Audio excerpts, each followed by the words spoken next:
Hey guys, hey people, brothers and sisters, hope you're okay. Welcome Sharon and me Thrill. Hope you're well this evening. Yeah, get yourself a cuppa. It's Brews at 10 time. Not done one for a bit, but I have been busy. I'll be explaining a little bit why about that shortly. Um, as per the title, going to be going over yesterday's recent youth demand action, as well as lots of other topics as well. It's the big live debate as well. I'm going to be dipping into that. I know that a few other streams are going to be doing that live, so I might dip in to that for a little bit as well. Welcome Brett James to the chat. Hope you're very well this evening. Yeah, thanks for the jumping on the chat. If you're not subscribed already, please do so. You can join other people in the chat just 60 seconds later. Lots of stories coming up. It's been a pretty eventful time since we were last on a live stream, but it's great to be back here with you again in a few days or so. Julian Assange has also had a massive development in his case, of course. Going to be going over that as he's been released. This is tremendously good. Something, really positive that we've been covering on My Left Eye for a while now. And yeah, I'm just so mightily relieved. Be touching on that as well, of course. There's some breaking news stories today. And that live debate. Sharon, you brought a humidifier and it's like sitting next to an asthmatic. Yeah, good evening to you too. Hope you're well. Hope the humidifier works out well for you as well. Also, if you're watching on a replay and you can't join us live in the chat, please do add a comment. I'll do my best to get back to you as soon as we can. I've got a couple of comedy clips thrown into the mix as well, of course, as I like to do on streams. Getting started very shortly. Just give a chance for a couple of other people to arrive. Updates on hot seats as well, as hot questions to come. For those of you who follow the channel regularly, you'll know that we're keeping an eye on a few seats and a few scenarios in the upcoming general election, which will obviously be a concurrent theme until it's all over, and then probably for some time afterwards, of course.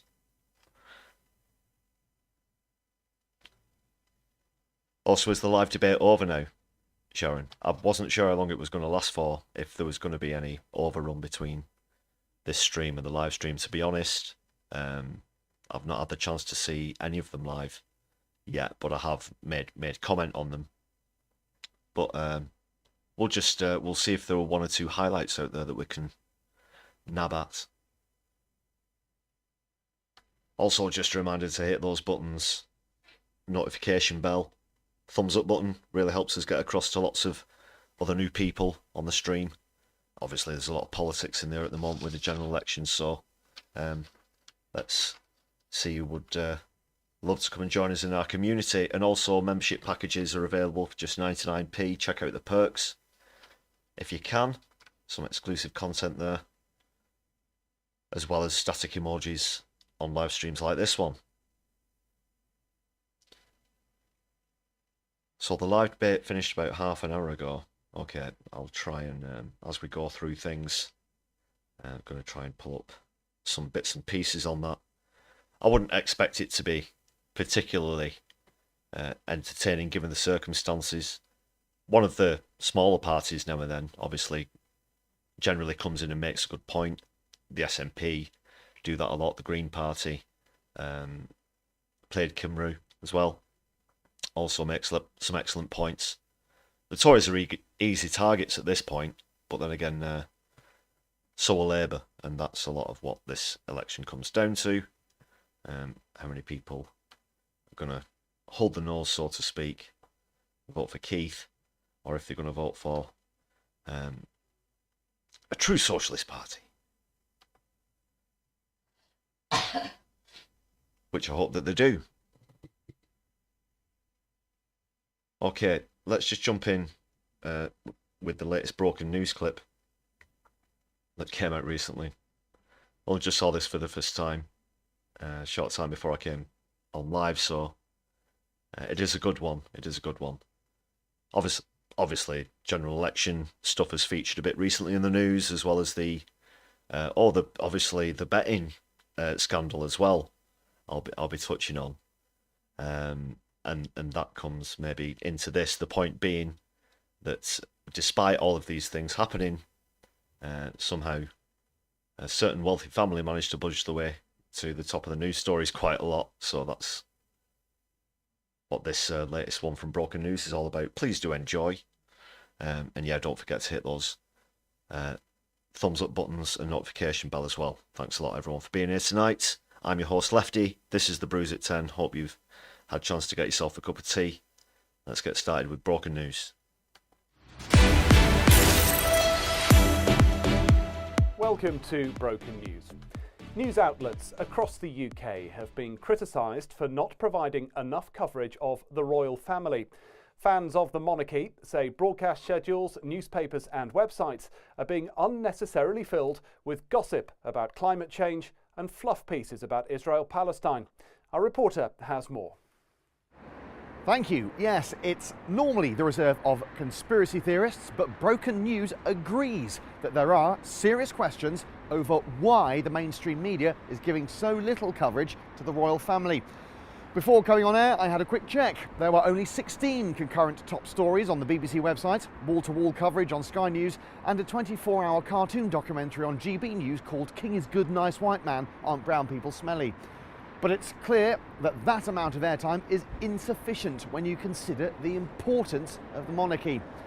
Broken News put these concerns to the BBC, which defended itself by crying, dribbling and pointing to its website, which currently only features the stories King Charles postpones public duties with a dedicated iPlayer feed, What is a King? An explainer by Ros Atkins, a detailed timeline of recent royal events going back to 1066 AD, Queen Camilla postpones public duties, a front page story, Princess Catherine postpones public duties with a live text feed, Prince William postpones public duties, a BBC exclusive, What is Pegging? An explainer by Ros Atkins, Prince Edward postpones public duties with live updates, Who is Prince Edward? An explainer by Ros Atkins, Prince Harry flies somewhere for a bit with a flight tracker and updates on Meghan's clothing, why she's a total bitch, Prince Andrew not given any public duties, another BBC exclusive, What does sweaty nonce mean? An explainer by Ros Atkins. But further investigations show that not a single article about the royal family appears on the BBC's sports, business or science pages. There are those, of course, who have said that media outlets such as Broken News should be far more concerned with the conflicts taking place in Russia and the Middle East. And yes, sorry, Gooch, to interrupt. We are, though, just hearing that there is more reaction to whatever royal story it is that we're talking about. This is a live feed of Buckingham Palace. That's happening now, Gooch. What can you tell us? Well, thank you. This is clearly a serious development, as we understand that the brother of the uncle, of the auntie, of the friend, of the mother, of the woman who once sat opposite Prince William at a restaurant in a ski resort in France in 1990 has released a statement saying that he thinks Meghan is a total bitch. So there is the palace where the king isn't at the moment. Buckingham Palace famously has lots of doors, remarkable really. In addition to the doors, there are, of course, windows. Yes, Gooch, what can you tell us about the windows? Windows are famously transparent, some of them big, some of them small, some of them average sized. The king, famously known to be a big fan of windows, enjoys how transparent they are. Famously Yeah, but it's Windows Vista. transparent, of course, windows. Not known whether King Charles prefers an open window or a closed window, or whether he likes windows to be ajar. King, of course, in his long life will have looked through many windows in all sorts of countries. Afghanistan, Belgium, Canada. Not known, however, whether the king has ever looked through a window in Papua New Guinea or Tasmania.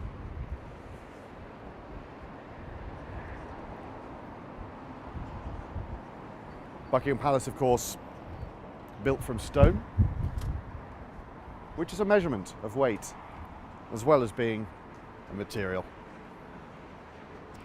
King, of course, a very good weight, very royal weight. Big fingers. We'll bring you more as we get it, but for now, back to you. Thank you. What a lovely story. We'll have more on that story and none of the day's other stories later. But for now, that's all from Broken News. You're up to date. It is just like that sometimes. Yeah. That's the latest from Broken News there. You know, want to check them out after you've listened to this very here stream, of course. Welcome to JC and Mr. Pike Bishop as well. Good evening to both of you. Yeah, it is actually technically made of marble, not stone, but let's not semantics get in the way of a decent clip, I think.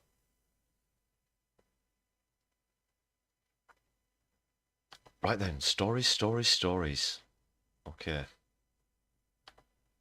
I'm going to kick off with something that happened yesterday. Okay.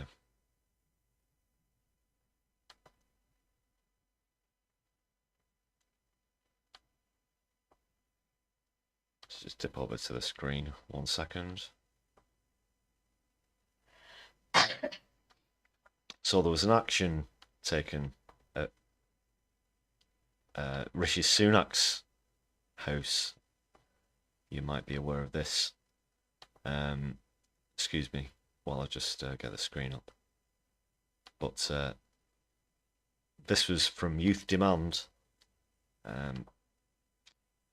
who sort of took this action to send a parting gift, as it were, to current Prime Minister Rishi Sunak, obviously in his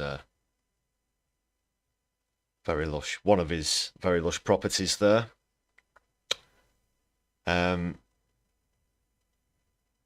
Yeah, Pike Bishop, you can definitely confirm that the image is definitely Buckingham Palace. That's breaking news story.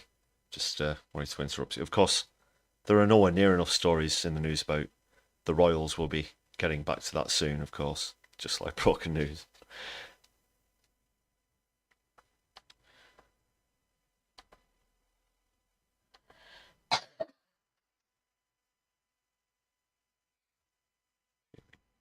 So, yeah, I've got the screen up. Just okay, just a quick one,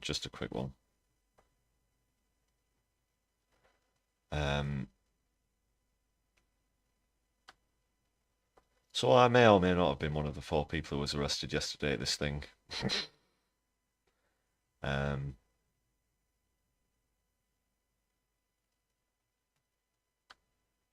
this action being a parting gift to Sunak, who's of course been terrible on the situation in Palestine, as well as environmental issues, which is what Youth Demand are extremely concerned about. We're going to see in this clip. I don't know if you've seen it already. We are waiting for news back, Mithril. Thank you very much for that pertinent point that we're not sure who has designed the gates at this stage. It's of course very pertinent to the story, very important, and it's something that is without doubt in the public interest and needs to be reported as soon as we can feed that information back to you. We're going to try and get some live reporters on the scene. Watch out for some awkward vox pops coming up. So let's just take a look at this action.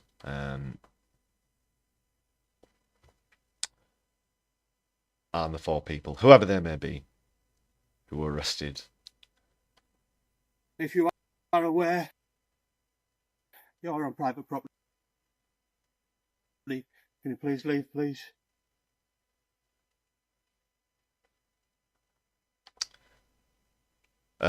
Just to point out, this is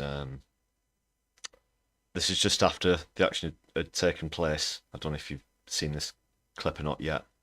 Not too sure about the YouTube T's and C's, so I haven't uploaded a video of the actual action itself, because there isn't. There are pixelated pictures, but not video. It was the video I wanted to bring you. But yeah, I'm not chancing my arm on that one, because I've had to make too many review requests as it is recently. But Ollie, the young man who you can see on the right, who's got the shirt on with the slogan "Eat shit, Sunak" on the back, took a squat in the pond and appeared to take a dump in this pond by Rishi Sunak's very expensive house.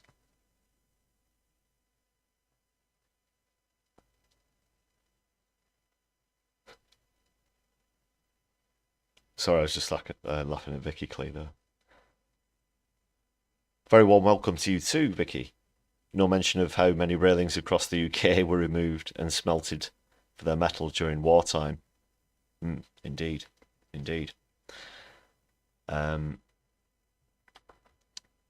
Let's get through this clip anyway. Okay. You're committing. May or may not have been filmed by yours truly. Brackets allegedly, and brackets, etc.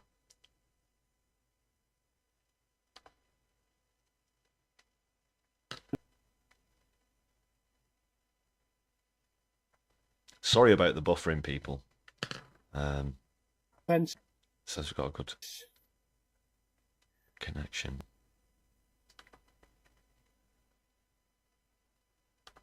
I'm just going to turn the quality down a bit.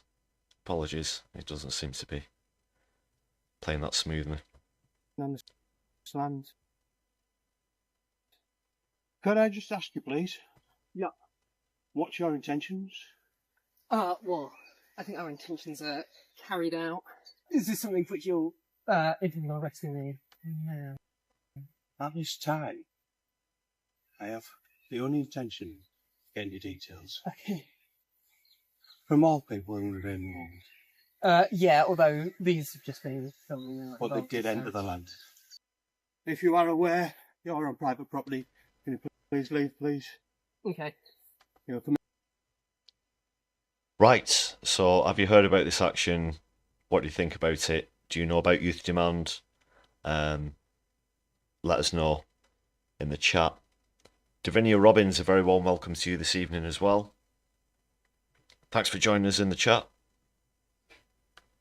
It's good to be catching up with everybody once again in the live chat, as always. I haven't really dipped into these comments, but while we're on it,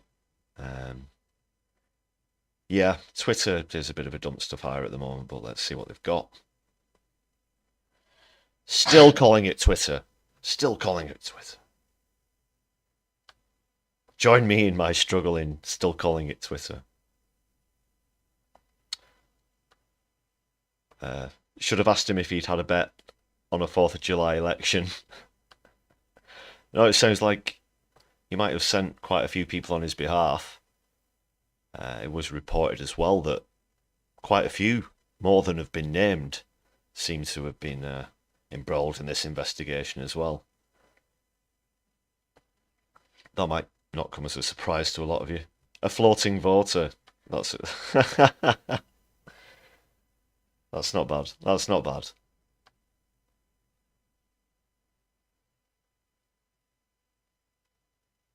From Someone called Tom did there.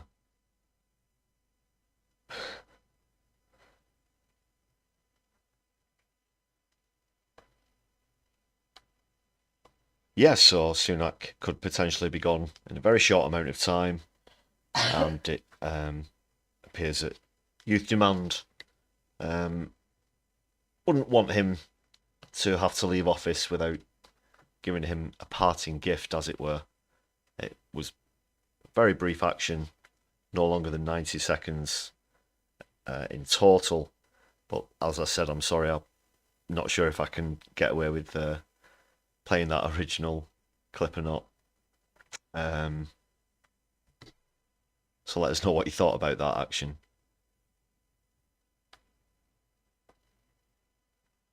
You can see from the description as well, they're also calling for the Tories and the Labour Party to commit to a two-way arms embargo on Israel, as well as stopping all new oil and gas licences.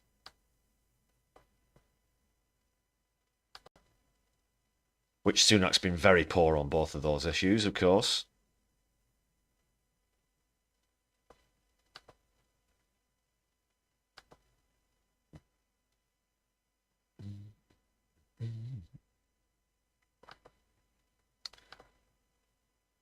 We'll be getting on to election stuff shortly. Let's just move over to something that's emerged as well in the last couple of days. Julian Assange, after years of campaigning, he's been in Belmarsh for 5 years.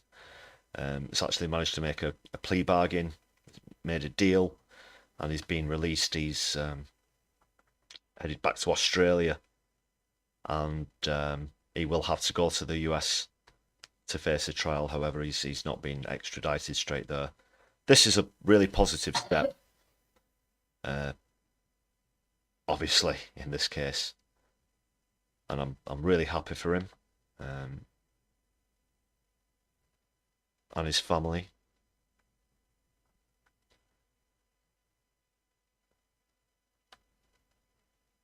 I mentioned before, I've had the privilege of speaking with Stella Assange's wife a few times directly, and I know that this will be a great relief for her as well as the rest of his family.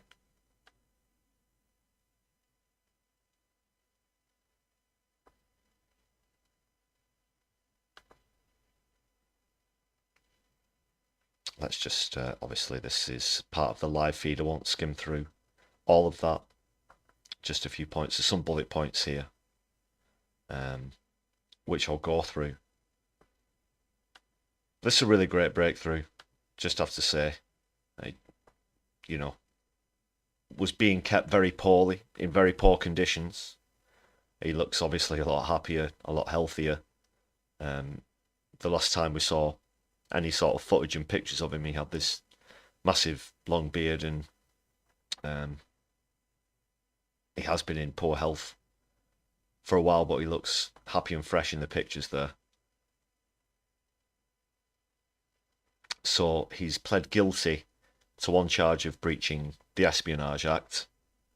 This is, of course, for those of you who aren't aware, I'm sure that you are, that he's the founder of WikiLeaks, and he leaked classified documents which showed that international law was being broken during the Iraq War, of course. Then he's walked out of court a free man, as the article says, having spent 5 years in a UK prison, that's Belmarsh, fighting against extradition, and now he's on his way to Australia, as I said. So the US Department of Justice has announced that as a result of the conviction, Assange is banned from entering the United States without special permission. His family said they'll campaign for a presidential pardon. Perhaps, of course, the US have an election coming up as well.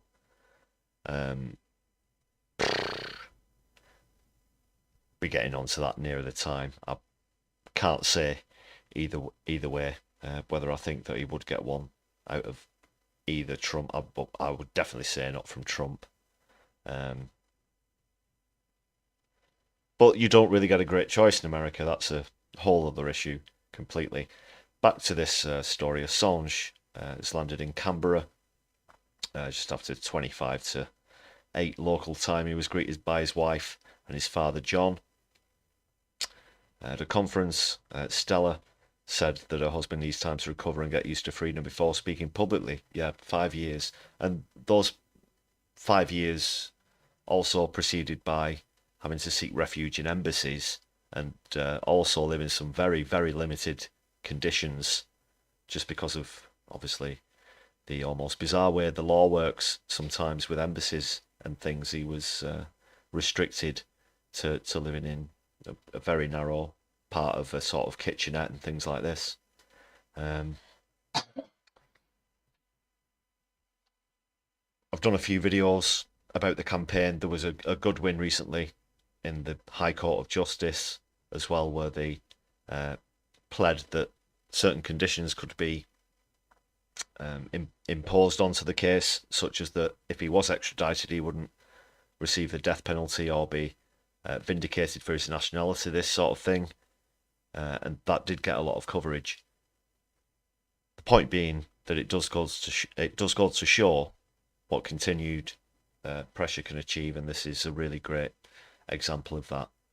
Let's hear a statement from Stella Assange now. Julian wanted me to sincerely thank everyone. He wanted to be here. But you have to understand what he's been through. He needs time. He needs to recuperate. And this is a process. I ask you, please, to give us space, to give us privacy. The fact is that this case is an attack on journalism. It's an attack on the public's right to know, and it should never have been brought. Julian should never have spent a single day in prison. But today we celebrate, because today Julian is free.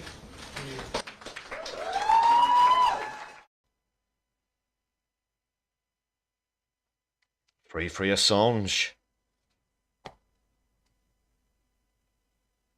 Goodness knows how many times I've heard that, you know, echoing through protests, etc. Demonstration. The last time I spoke with Stella was at the Tory Party conference was in Manchester, and she appeared at one of the marquees there, where there were other notable, fantastic speakers, and Stella was amongst them.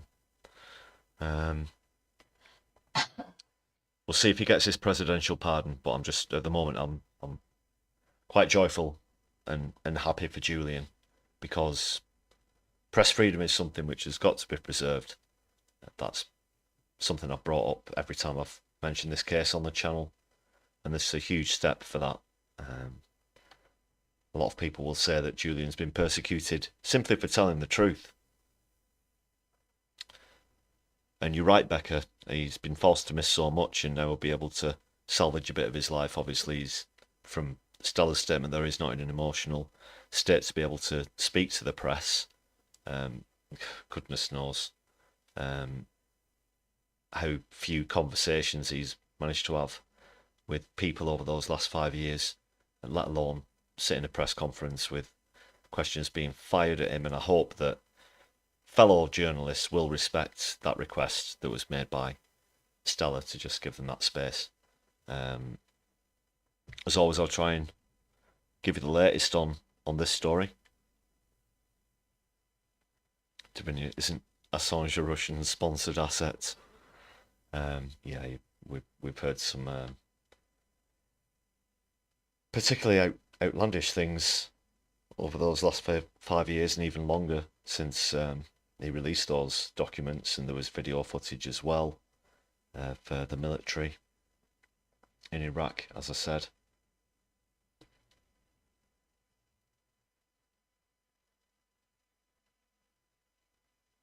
And I've been on some good solidarity marches as well with the Free Assange campaign, which has been excellently run, I do have to say.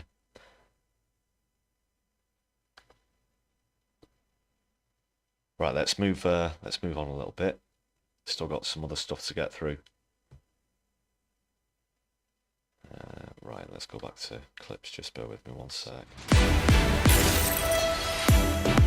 Oops. Right. There's a meme I want to share with you. Well, it's a picture really, but on the betting scandal, this very prevalent betting scandal that's now developing in the Tory party. You know, as if there wasn't enough evidence against them to make them less popular with the public. We've had the COVID scandals, all sorts of corruption scandals, and now this. You might have seen various similar memes. Sunak's betting shop, formerly Partygate nightclub. I saw a really good chalkboard, which may or may not have been in Northallerton yesterday, brackets allegedly, and brackets, that said something like, our coffee is richer than a Tory in Ladbrokes, something along those lines. Which I was pretty impressed by. I'd show you a picture, but my phone may or may not have been seized, allegedly, and brackets, etc.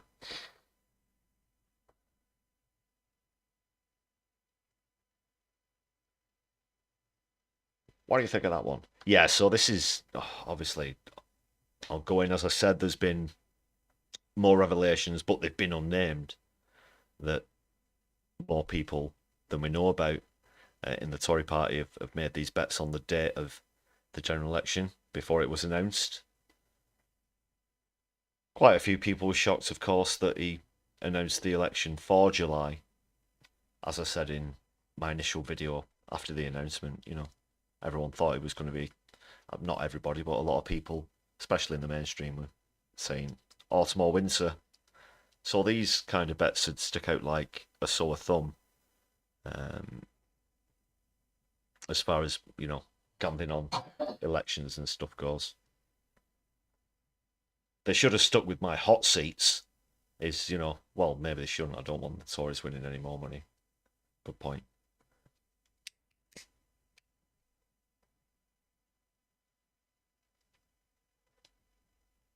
Yeah, so even if they're not laying down the money themselves in person, they might send a few other people to go around and do it. We'll get the full details maybe before the election itself.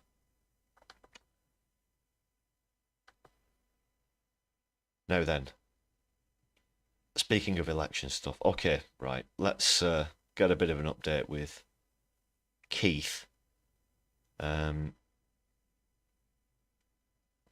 just pulled a few clips over the last few days of him. I mean, as far as election campaigns go, it's almost effortless, the same way that the Tory party campaign is. But from Starmer's point of view, he thinks he's just going to walk into the election. I think you always have to take it from the frame of mind or point of view, whatever you want to call it. Imagine if Starmer was the leader of a brand new party, and they don't have to declare themselves as left-wing or socialist. But just imagine that he was, and you soon realise that the only thing he's riding on is the name of the party. It's definitely not the policies, his personality, any sort of charm, wit, appeal. You can't draw a crowd because no one likes what he's got to say, the way he says it, the Tory demeanour, and all of the rest of it. So try and look at it that way. And these are his recent efforts. What's happened with everything that's gone on since he became the leader of the Labour Party to this point has now sort of painted him into a corner. You know, he's done that to himself. And this keeps getting brought up in interviews, especially concerning his treatment of the last leader of the opposition, Corbyn, of course, but also policy-wise. Trust and reliability comes into this. And I just think it really goes to show that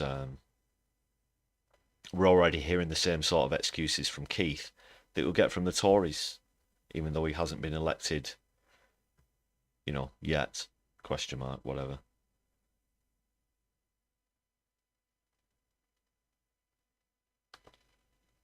I've got a few examples here anyway. Let's get going with that.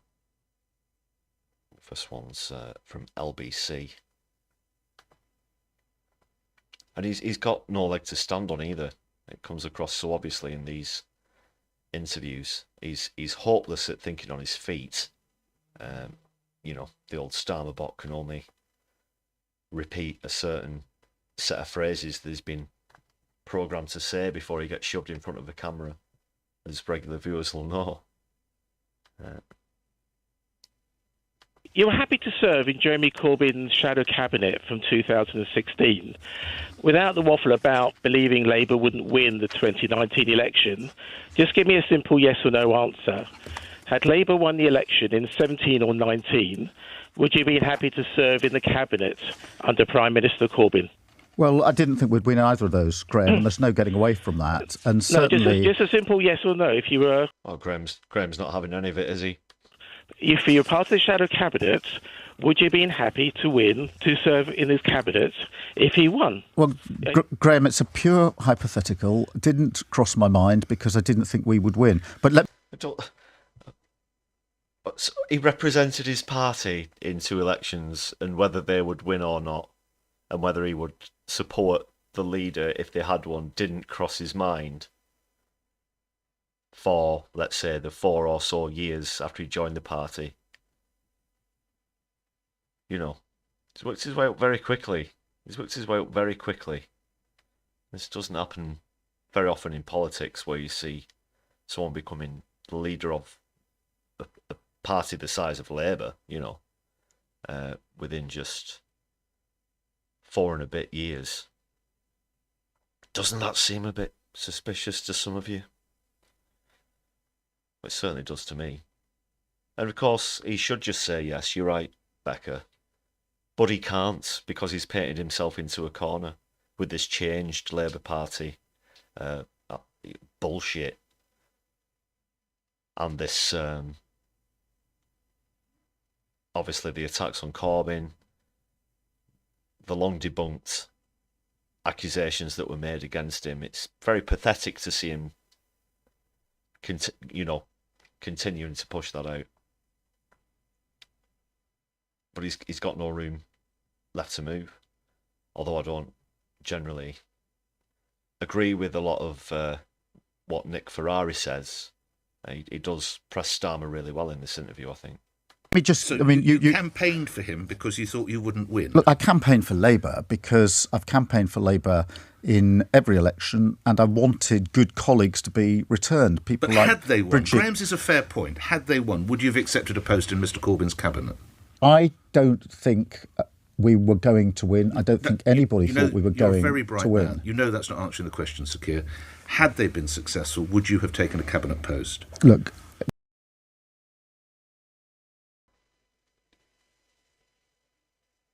he didn't think that they were going to win. I think it's quite the opposite. He did think that they were going to win, and that's obviously why he made the interventions which he did. Do check out the Labour files from Al Jazeera if you've not done before, as well as the Ford report. But he had to intervene because they were going to win. Others intervened as well. We saw how the right wing of the party reacted to the 2017 result, which they always like to pretend didn't fucking happen, but it did. And that frightened them. That really did frighten them. So they had to intervene. So they did think that Labour were going to win. Otherwise, they wouldn't have acted the way that they did. Because if Corbyn was no threat to them, or the establishment in general, then they wouldn't have been so repulsively underhanded in stopping him in his tracks. So would you have taken a cabinet post? Look, Nick, it's a hypothetical.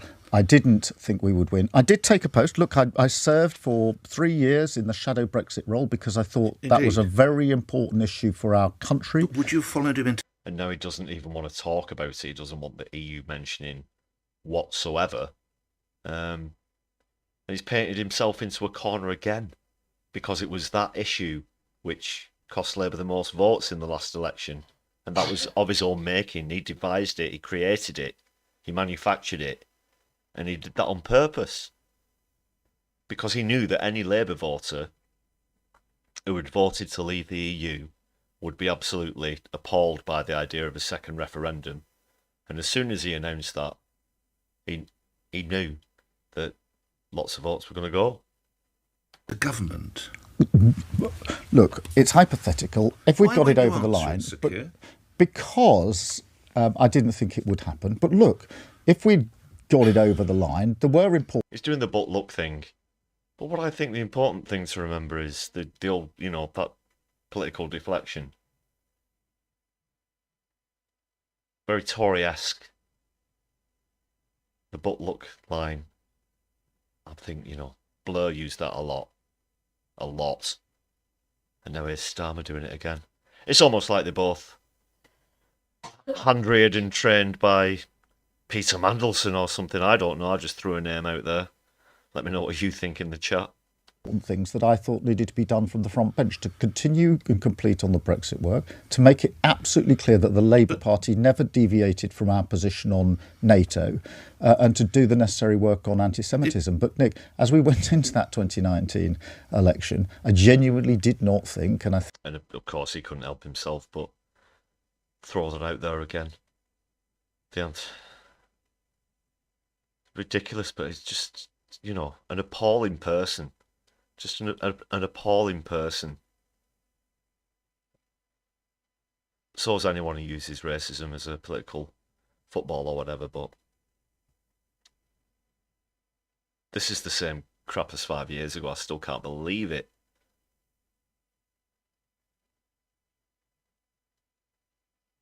You're right, Becca. It would have been quicker if he just said yes, because when I give my word to serve the public and be elected into Parliament, of course I would have done my job. It's almost a duty or whatever you want to call it. And welcome Octomimic to the chat. They do have the same masters, as it were, as the Tories. They represent the same interests. That's obvious, I think I wasn't alone in this, that Labour would win that election. You described the Conservative manifesto as almost Corbyn-like, throwing everything in the wheelbarrow. It was uncosted. But James Schneider, who was Director of Strategic Communications, saw you in the room when it was effectively signed off. He told us that. Nick, after the election, we had a leadership... But the manifesto, you were there, you nodded, we are told, you nodded ahead with Jeremy Corbyn as that manifesto went through. I was in the manifesto meeting because I was responsible for the Brexit section, so you and agreed only to the an Brexit section. It's just completely... It's complete diminished, it's, all responsibility for previous actions in the Labour Party out the window. Change. Shit in hell, people. Is this what we're going to have in government for 5 years? If people do hold the nose and vote Labour. But of course don't. Vote for your Socialist Grassroots Party, Independent or the Green Party. Whomever they may be, and keep the Tories out of all creeds.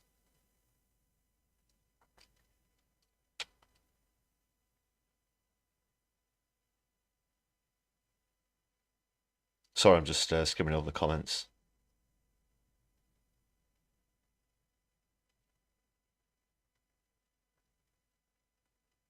Yeah, thanks a lot, everyone, for joining us tonight live as well.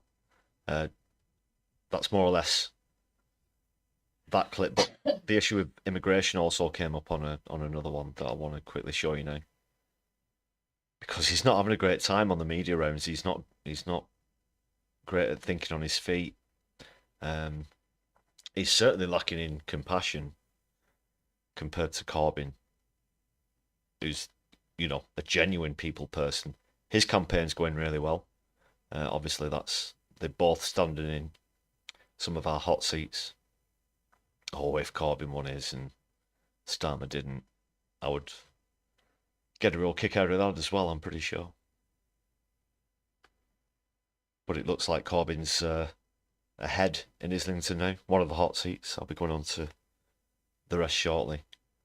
So this is him dodging the immigration question as to whether he'd basically, scrap the Rwanda scheme and things like Bibi Stockholm when he comes into power. Of course, any decent leader, and he's obviously tried to, over the last few years, he's tried to criticise that it's a bad policy, but now he's not even going to say that he's going to scrap it. But if he had anything about him, he wouldn't take anything just to say, this is all going to be done away with. The Rwanda scheme's ridiculous.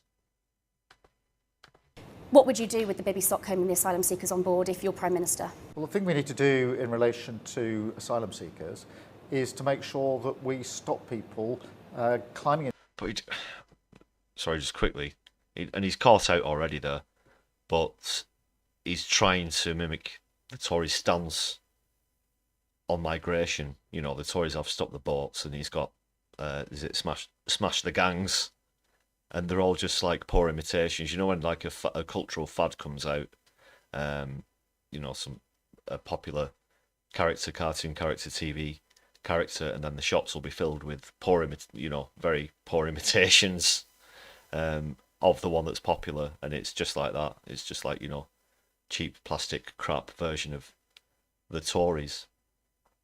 So he obviously has to appeal to xenophobes and hard right voters with his strategy that he's chosen.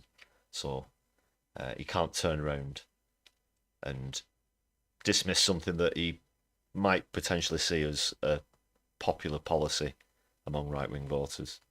To boats on the northern But what would coast you of do France with and the getting barge across. that's moored off Portland, currently housing a couple of hundred asylum seekers? Well, what would you do with that? That is evidence of the failure of the government. They are. Well, they're in a canteen at a Morrison's.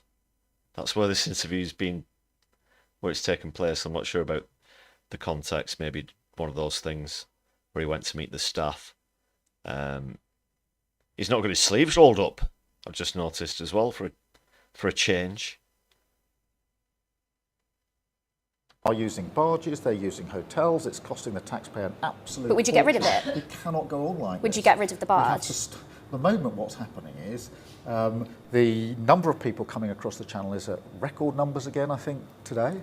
We have to stop that happening. And until we get control of our borders, until we fix that problem, you've got an ever bigger problem, whether it's barges or hotels that haven't been fixed. But So your shadow immigration minister has previously said he does not agree with the use of barges. We've seen reports of conditions on board, some describing them as prison-like. If you are Prime Minister in 2 weeks' time, are people going to stay on that barge?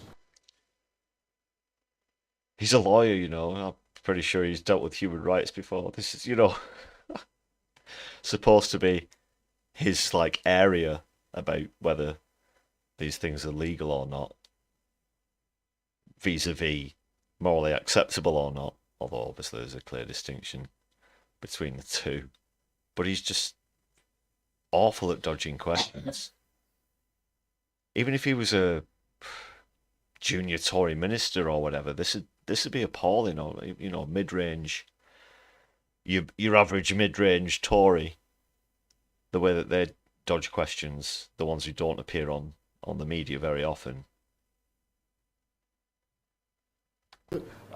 we're not planning to have more barges and more hotels. It's Jesus Christ. You can't. Just answer the bastard question, man. Well, would you scrap the current Bibi Stockholm, which is obviously atrocious? The conditions are appalling. It's just a very poor solution. But obviously, the so-called problem of immigration is overhyped by the right wing. It's pathetic to see them fighting each other outflanking each other to the right on this issue. Persecuting migrants, spreading xenophobia. Terrible to see. I'm talking about other barges. I'm talking about the one that exists at the moment in Dorset. Are you going to get rid of it? We need to reduce the problem in the first place. Wow. Van Nakarizer, thank you for joining us in the chat. Hope you're very well this evening. Thank you for being here. Andrew Carter, also thank you for joining us this evening. You'd vote for jeans and a hoodie. Yeah. Is that for what the member of the opposition, what the leader of the opposition, I should say, should wear? So just on that issue of immigration, it does appear that Sunak has lost this this bet that he had with Piers Morgan not too long ago. You'll remember.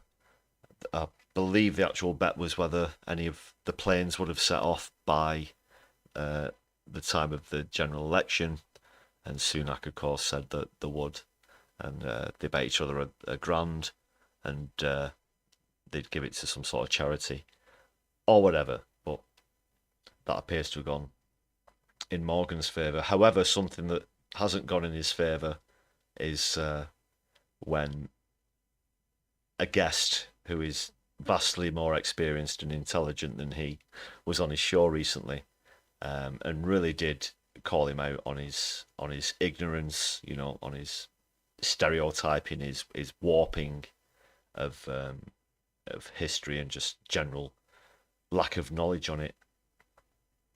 It's always good to see this happen. This has happened a few times with, obviously, where Palestine has come up on Piers Morgan's show, and he really has had some good hidings given to him by guests. But this is the latest example of just a sort of broader geopolitical history. And if you've not seen this yet, the look on his face is pretty priceless. As we just close that segment on Keith's election campaign. And a few quick reminders just before we move on. I'm going to have to speed things up. Shortly been on for almost an hour now. But don't forget to hit the buttons. Consider supporting the channel with a membership for just 99p. And share us around your social media, etc. Add a comment if you're watching back on a replay. Also, Super Chat is open. Super thanks. Also appreciated if you're watching back on a replay as well. So let's just quickly get on to seeing Piers Morgan pretty much just getting schooled. Get your popcorn out. You seem very reliant on accepting Putin's worldview rather than perhaps the stark reality of the barbarism with which he's executed this war. Yeah, maybe because I know too much about the United States, because the first war in Europe after World War II was the U.S. bombing of Belgrade for 78 days to change borders of a European state. The idea was to break Serbia, to create Kosovo as an enclave, and then to install Bondesteel, which is the largest NATO base in the Balkans, in the Southwest Balkans. So the U.S. started this under Clinton, that we will break the borders, we will illegally bomb another country. We didn't have any UN authority. This was a, quote, NATO mission to do that. Yeah, that's a good point, Vicky. Whenever Piers Morgan takes on someone who knows what they're on about, John Mearsheimer in this case, he thinks that he's just going to absolutely walk all over them with these crappy points. I don't know. They probably sound like he just texted James Whale or some other broadcasting shill and, you know, give us a few good zingers about this topic or that topic, and then just wrote them down, you know, on a napkin, and that's his notes for the interview. And he's all for whataboutism, of course, Piers Morgan. But then when he ever tries to do that, he just digs a hole even further for himself. So, I don't know. Maybe he's a masochist or something. Then I know the United States went to war repeatedly, illegally, in what it did in Afghanistan, and then what it did in Iraq, and then what it did in Syria, which was the Obama administration, especially Obama and Hillary Clinton, tasking the CIA to overthrow Bashar al-Assad, and then what it did with NATO illegally bombing Libya to topple Muammar Gaddafi, and then what it did in Kiev in February 2014. I happened to see some of that with my own eyes. The U.S. overthrew Yanukovych together with right-wing Ukrainian military forces. We overthrew a president. And what's interesting, by the way, is we overthrew Yanukovych the day after the European Union representatives had reached an agreement with Yanukovych to have early elections, a government of national unity, and a stand-down of both sides. Now, Morgan's not said anything for a while, and that's quite rare. It's probably either what is being said is just going way over his head. He obviously knows he's getting his ass handed to him, so he unquote says we don't agree. They stormed the government buildings and they deposed Yanukovych, and within hours the United Sorry if it just lost connection for a couple of seconds there. It should be back with you now. It was buffering a bit. United States says, yes, we support the new government. It didn't say, oh, we had an agreement. That's unconstitutional what you did. So we overthrew a government, contrary to a promise that the European Union had made. And by the way, Russia, the United States, and the EU were parties to that agreement. And the United States, an hour afterwards, backed the coup. Okay, so everyone's got a little bit to answer for. In 2015, the Russians did not say, we want the Donbass back. They said peace should come through negotiations, and negotiations between the ethnic Russians in the east of Ukraine and this new regime in Kiev led to the Minsk II agreement. The Minsk II agreement was voted by the UN Security Council unanimously. It was signed by the government of Ukraine. It was guaranteed explicitly by Germany and France. And you know what? And it's been explained to me in person. It was laughed at inside the US government. This is after the UN Security Council unanimously accepted it. The Ukrainians said, we don't want to give autonomy to the region. Oh, but that's part of the treaty. The US told them, don't worry about it. Angela Merkel explained in Die Zeit, in a notorious interview after the 2022 escalation, she said, oh, you know, we knew that Minsk II was just a holding pattern to give Ukraine time to build its strength. No, Minsk II was... Yeah, I mean, obviously the United States have directly or assisted in overthrowing legitimate governments for decades now, especially focusing on South America, Asia, the Middle East, of course. I hope the stream's coming through okay for everybody now. Thanks a lot for your updates on that in the chat.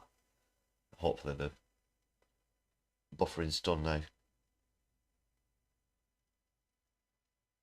Was a UN Security Council unanimously adopted treaty that was supposed to end the war. So when it comes to who's trustworthy, who to believe, and so forth, I guess my problem, Piers, is I know the United States government. I know it very well. I don't trust them for a moment. I want these two sides actually to sit down in front of the whole world and say, these are the terms. Then the world can judge, because we could get on paper clearly for both sides of the world We're not going to overthrow governments anymore, the United States needs to say. We accept this agreement, the United States needs to say. Russia needs to say we're not stepping 1 foot farther than whatever the boundary is actually reached. And NATO's not going to enlarge. And let's put it for the whole world to see. You know, once in a while, treaties actually hold. Well, they do. They do. They often don't, but they do. Morgan was absolutely stultified there, wasn't he? It would take a very long time to go over all of those overthrowings of governments in a granular detail, of course, but he made some incredible points there.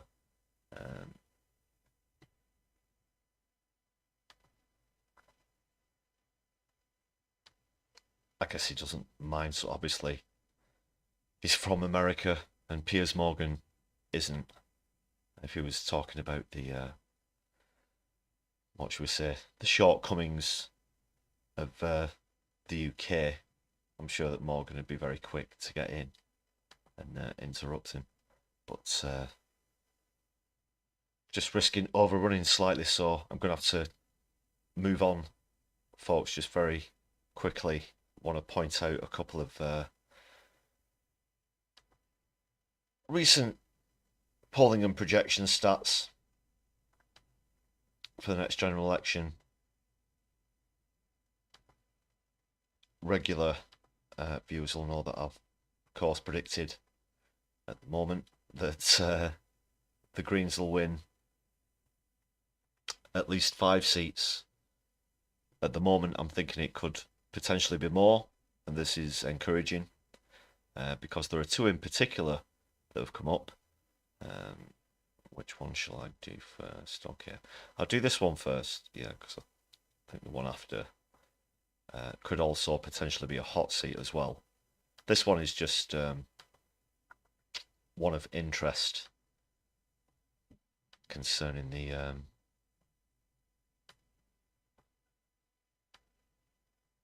5 seats that I've estimated they'll win. This is from Stats for Lefties. And in North Herefordshire, now this is a poll, not a projection as well. So you have to be careful with these things. But the Greens, they're way ahead of the Tories, who are 35 points down according to this poll, with the Greens gaining 29. Of that, Lib Dems also down by 10.1%. So the Greens have taken a massive chunk of that, but look at Labour only picking up 1.6%. Even being outdone by referendum, it appears, at least in this particular seat. Referendum not being a party, of course, they're a company. Lest we forget. So, if things go the way this poll's suggesting, this is much of a clearer victory, apparently, than other seats that the Greens might potentially be winning, such as other hot seats, Birkenhead, for example, Bristol. These are the things I'm going to be keeping my eye on the night of the election, and I'm going to be doing a live stream as well, for those of you who don't know. On the night, as the results come in, I'm going to be doing a few live streams. There'll be a couple of brief pauses in there, but mostly all the way through. But this next one,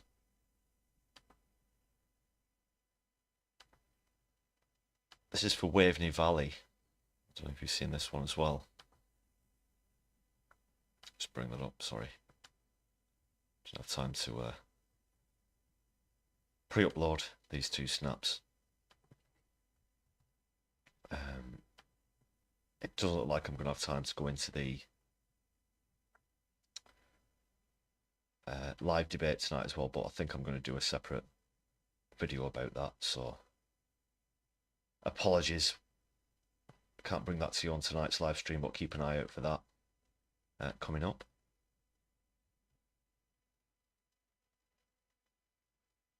So you've got what appears to be referendum have taken an even greater chunk of the Tory losses in Waveney Valley, but the Greens are still ahead by 5% according to this poll. Labour are down. Labour are down in this seat by 10.5%. There's going to be more like this. Labour obviously think they're going to make gains in every seat, or that they're going to win every seat, or at least make gains. This, again, is a poll, so approach with caution. But it does roughly appear to be a three-horse race, with the Tories at 23%, though they have lost 39%. But for, again, what looks like a large chunk going over to the Greens, this time from the Conservatives, almost, 2/3 again. That does say something. It's kind of, a bit unexpected maybe. Are these the kind of people who, lent their vote, as it were, to the Tories at the last election? Over Brexit or whatever. We'll see. But just wanted to point those two seats out for you there. This one could potentially be a hot seat.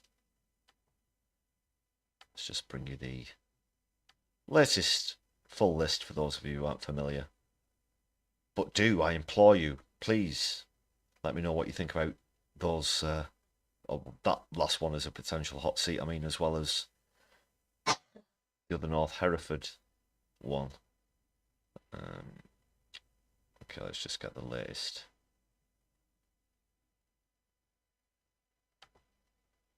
On the ones to watch.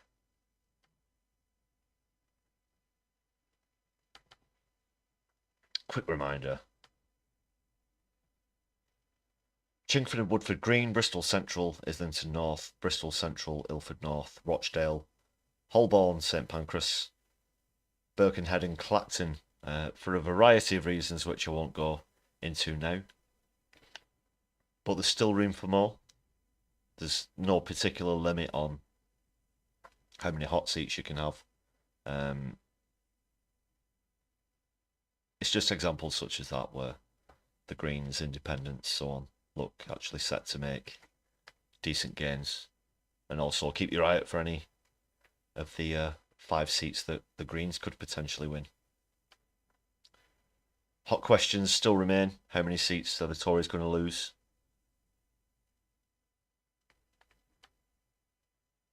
A lot of people are saying maybe 150, 200.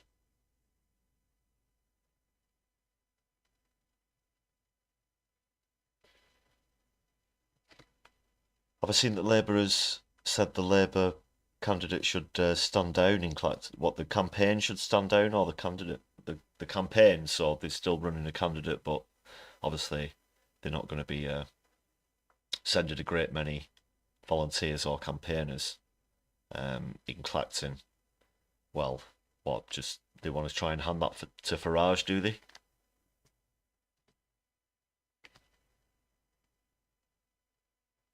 Would you put it past Starmer? Don't know if I would. But still room for more on those hot seats. I do have another comedy clip for you. I'm going to have to bring it to a close tonight, ladies and gentlemen, brothers and sisters. Thanks a lot for joining me, but please do stick around until the end. I can't remember if I played this clip on the last live stream anyway, but it's queued up. So I'll give it a go, and this is someone who's featured a few times in the comedy clips, Ty Hickey, with BBZ, Z, whatever, tomato, BBZ News. Yeah, debates on pronunciation aside, he's actually a really good comedian, so this is one of the latest ones from him.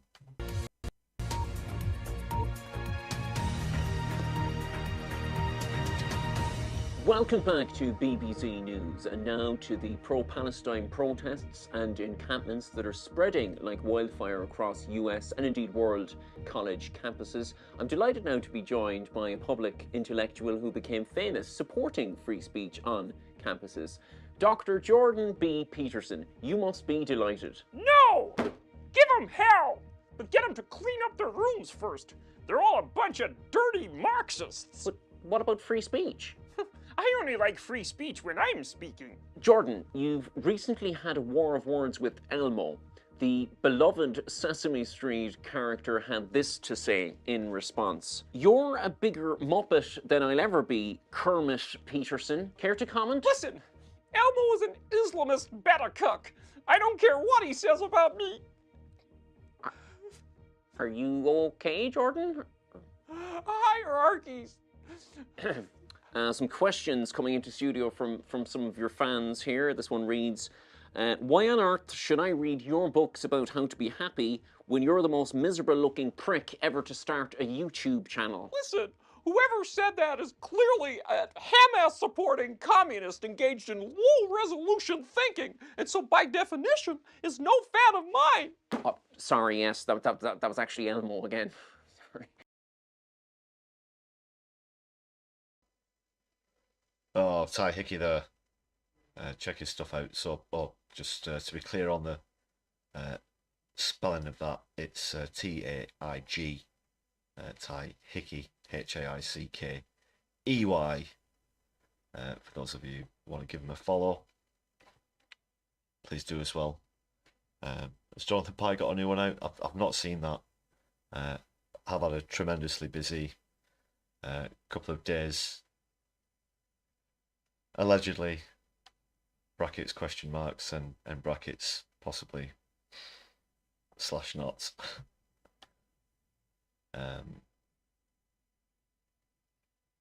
Yeah, and I'm very, not very quickly, but of course, want to thank you tremendous members on the channel before I leave. This is the latest member scroll. You can add your name to this list of wonderful people for just 99p. And you get some great perks as well, so please do consider supporting the channel that way. Just thanks again to everybody who's joined us in the chat, including the members. Showing off your static emojis there.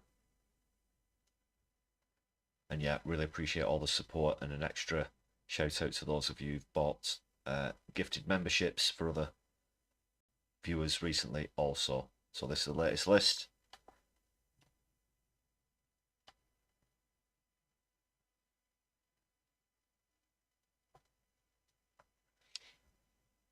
And thanks again to every single one of you. I'm going to be calling it a night for now. I'll try and make it onto another live stream as soon as possible. All your comments have been greatly appreciated this evening as well.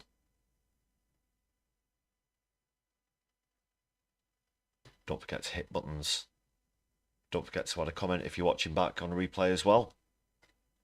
Alright folks, well tomorrow is another day. We'll see what happens in politics. Sorry to skim over a lot of those stories with the election and everything else going on. It's hard to get into things in a massively granular detail, but hopefully I'll be able to go into things on the live debate, etc., with some videos and new content soon. So yeah, until next time, hope you all take care of yourselves. It's been wonderful to see you. I've been Lefty, you've been fantastic. And my Lefty, I'll be seeing you soon. Good night, everyone.